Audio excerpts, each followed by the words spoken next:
vasca ya no es belga. Pues vamos a continuar hablando con nuestro siguiente invitado del día, con Paco Arnau, analista internacional de redes y medios. Muy buenos días, Paco. Hola, buenos días. Feliz Navidad. Feliz Navidad y muchísimas gracias por acompañarnos durante el día de hoy. Quería empezar poniendo el foco en Ucrania y estos contactos recientes que ha mantenido con Estados Unidos, con las negociaciones en curso. ¿Cómo podría influir la cobertura mediática internacional y las redes sociales en la percepción pública del conflicto? Bueno, yo ya he comentado alguna vez, y no soy el único que lo ha hecho, ¿no? Que algunos pretenden entrar en la mesa de negociación por medio de los medios de comunicación y otros factores, ¿no? Como las redes sociales, ¿no? Me refiero específicamente a los gobiernos europeos, a los de la Unión Europea más Gran Bretaña, que se han visto fuera de la mesa de negociación en estas negociaciones a dos bandas que está habiendo. Por un lado, por una parte entre Estados Unidos y Ucrania y por otra entre Rusia y Ucrania, que estas negociaciones están siendo discretas, como es menester en estos casos, y que no se deberían dar en los medios de comunicación, ¿no? Lo que están haciendo desde los gobiernos europeos opuestos a cualquier solución que conduzca a una paz en Ucrania es, bueno, pues lanzar globos sonda a través de los medios de comunicación y envenenar el ambiente, ¿no? De cara a la solución al conflicto. Bueno, una solución a un conflicto que está perdido por parte de Occidente, ¿no? Estados Unidos ha llegado a la conclusión de que esta guerra que ellos mismos iniciaron en 2014 la han perdido, junto con la OTAN, el conjunto de los países de la OTAN, más la Unión Europea, cuando provocaron ese golpe de Estado en 2014 que dio inicio a la guerra.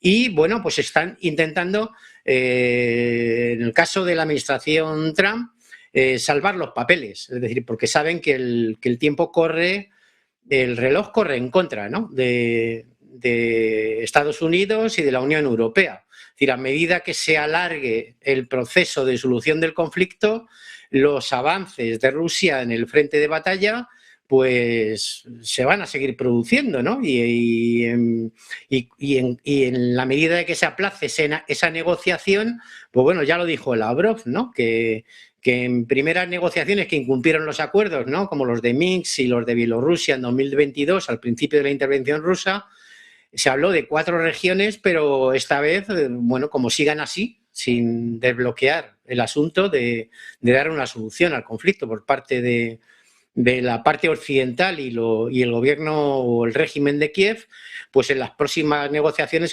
se va a hablar de 8 regiones en vez de 4, ¿no? De hecho, ¿crees que la guerra de drones y los ataques recientes estarían amplificando más la difusión en redes que por el impacto militar real? Sí, al final lo que estamos viendo por parte del régimen ucraniano y de sus aliados europeos es intentar, bueno, pues por la vía de las operaciones de propaganda, digamos, revertir lo que es la realidad, ¿no? Que es que están perdiendo la guerra en el campo de batalla, ¿no? De ahí el tema de las ofensivas de drones. Recordemos que hace de poco tiempo, ¿no? Acusaban a Rusia de ataques sobre países de Europa Occidental que parece evidente que eran ataques de falsa bandera por parte de los propios europeos para acusar a Rusia, ¿no? Pero hay otra cuestión de la que se habla menos, pero que yo creo que define de alguna forma lo que es la deriva actual del régimen de Kiev y sus aliados de los gobiernos europeos, ¿no? De la mayoría de los gobiernos europeos, que es el jugar la baza del terrorismo, ¿no? Estamos viendo una campaña de coches bomba sobre altos mandos del ejército ruso. Hemos visto acciones terroristas en grandes ciudades rusas como Moscú y San Petersburgo.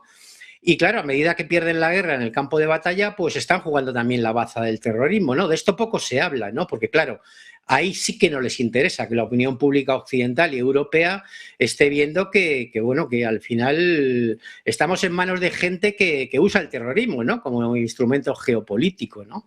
Y hablamos de España. El otro día vi un vídeo de hace tiempo, ¿no? Aquí en Negocios TV, que me hacían una entrevista y recordábamos el atentado que hubo contra un opositor ucraniano en Madrid, ¿no? El asesinato político de un opositor ucraniano en Madrid por parte de los servicios secretos ucranianos, que por supuesto no ha sido esclarecido ni el gobierno español hizo ninguna queja al respecto, ¿no? Es decir, la baza del terrorismo no la descartan y es más, yo digo que la están incrementando, ¿no?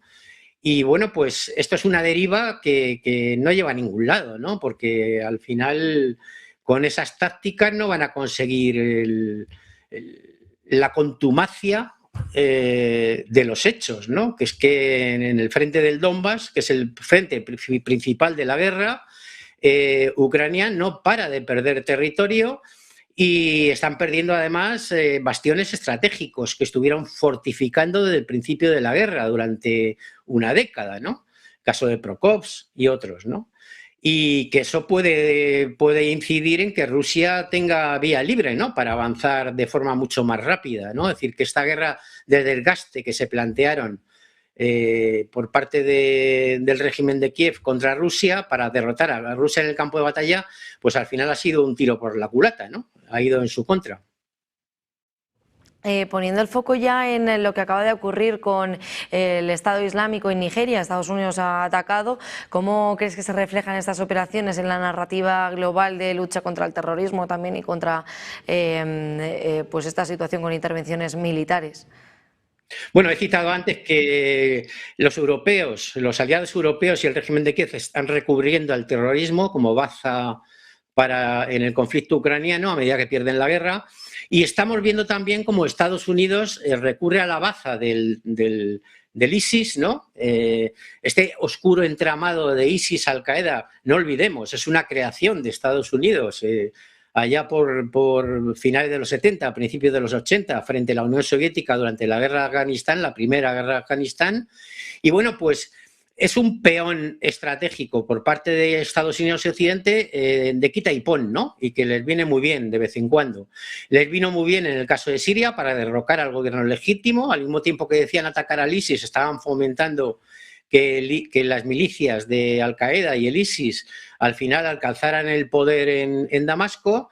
Vimos cómo fomentaron al ISIS, ¿no? En Libia para debilitar al gobierno de Gaddafi y hemos visto las consecuencias de esa política por parte de Estados Unidos y de la Unión Europea y de la OTAN, ¿no? Que ahora mismo Libia, que era el primer país de África en índice de desarrollo humano, según Naciones Unidas, ahora es un estado fallido y hay mercados de esclavos, ¿no? Es decir, han utilizado al ISIS en beneficio propio y ahora con el caso de Nigeria están intentando utilizar el ISIS como excusa de intervencionismo. Con el caso de Nigeria no pueden, es decir, no es un gobierno que sea afín a la Alianza de Estados del Sahel, pero claro, Nigeria es el primer país productor de petróleo de África Occidental. Ahí está perdiendo la hegemonía de Estados Unidos con este fortalecimiento de la Alianza de Estados del Sahel a la que me he referido y su acercamiento a Rusia y a China, sobre todo a Rusia. Y bueno, pues ahora están jugando la baza del ISIS para intervenir en Nigeria, como están jugando la baza del narcotráfico para intervenir en Venezuela. Y además por los mismos motivos. Nigeria, petróleo; Venezuela, petróleo. Venezuela, las mayores reservas de petróleo del mundo, la cuenca del Orinoco, y Nigeria, el mayor productor de petróleo de África Occidental. Por último, quería poner el foco ahora en Estados Unidos y Venezuela. Paco, el bloqueo de facto al petróleo en Venezuela ha generado ya una cobertura mediática intensa. ¿Cómo se manejan estas narrativas en redes sociales también dentro y fuera de América Latina? Bueno, lo que estamos viendo es que yo creo que la mayor parte de la opinión pública occidental, me refiero a la opinión pública iberoamericana y a la opinión pública europea occidental, está cada día más claro que lo de Estados Unidos con Venezuela es intervencionismo para un cambio de régimen, independientemente de que unos u otros apoyen más o menos al gobierno revolucionario de Venezuela. Es decir, esto es una estrategia de cambio de régimen y la excusa que se buscaron fue la del narcotráfico como cualquier otra, pero lo que se está viendo aquí es que lo que pretende Estados Unidos es el estrangulamiento de la economía venezolana para generar sufrimiento en la población venezolana y que eso haga tambalear el gobierno de Venezuela, ¿no? Es decir, no hay otra. Y es lo mismo que pasa con el tema de Groenlandia. Lo que pasa es que en el caso de Groenlandia, pues no tienen la excusa del narcotráfico, ¿no? No hay narcos esquimales. Pero claro, ahora hablan directamente, descaradamente, de que les interesa que Groenlandia sea de ellos por motivos estratégicos, ¿no? Porque están intentando construir una cúpula en el Ártico para hacer frente a Rusia por el norte, ¿no? Junto con Canadá. No olvidemos también que hace tiempo también hablaron de anexionarse Canadá, ¿no? Aparte de que ahora han vuelto con la cantinela de anexionarse Groenlandia. Y aquí es destacable también el cinismo y el doble rasero por parte de los gobiernos occidentales, ¿no? Están arremetiendo contra Rusia por intervenir en Ucrania tras 8 años de guerra en 2022. Y bueno, pues parece que no acusan a Estados Unidos de lo mismo, ¿no? En el caso de Groenlandia y otras zonas, ¿no? Es decir, aquí hay un doble rasero evidente por parte de los gobiernos occidentales, que yo creo que cada día están más lejos de lo que opina la opinión pública occidental, de sus propios pueblos. No hay más que ver pues que el índice de popularidad de los líderes europeos, que hacen y deshacen como si tuvieran el respaldo democrático de la población, han entrado en una crisis de legitimidad, ¿no? Tanto Macron como Starmer, como Scholz, los líderes de los 3 principales países europeos, tienen un índice de popularidad que está por los suelos y a la baja, ¿no? Y no hablemos también de otros líderes, ¿no? Como es el caso de Sánchez en España, con los casos de corrupción, etcétera. Han emprendido una huida hacia adelante, bueno, y han ligado su futuro a la guerra. Y en el caso de la narrativa de las redes sociales, de los medios de comunicación, pues está cada día más evidente que ya no cuela. Cada vez que vemos que medios de comunicación dominantes en Occidente transmiten los típicos discursos falaces sobre Oriente Medio, sobre Ucrania, etcétera, el rechazo empieza a ser casi unánime por parte de la gente, ¿no? De la gente normal, ¿no? Quizá esa también es la razón por la cual están intentando imponer un régimen de censura cada vez más recrudecido, ¿no? En el caso de Europa, ¿no? Que incluso ha creado tiranteces, ¿no? Entre la Comisión Europea, que pretende incrementar los mecanismos de censura en redes sociales como X, y esas propias redes sociales, ¿no? Que son de origen estadounidense, ¿no? Acaban por ejemplo, de sancionar al que fuera comisario tecnológico europeo, más bien el jefe de la censura europea, Thierry Breton, los propios Estados Unidos, ¿no? Aquí estamos viendo también que están provocando tensiones entre ellos también, ¿no? En el aspecto del relato, porque yo creo que en el fondo en lo que son las políticas reales, bueno, no hay grandes diferencias, ¿no? En el caso de África Occidental y la crisis que estamos viviendo, lo que se trata por parte de Estados Unidos es algo parecido a lo que pasó en Vietnam, ¿no? Francia se ha retirado, digamos, está perdiendo influencia en África Occidental, y ahora entra Estados Unidos para ver si recupera esa influencia, ¿no? Porque están viendo que se les va de las manos también un continente estratégico como África.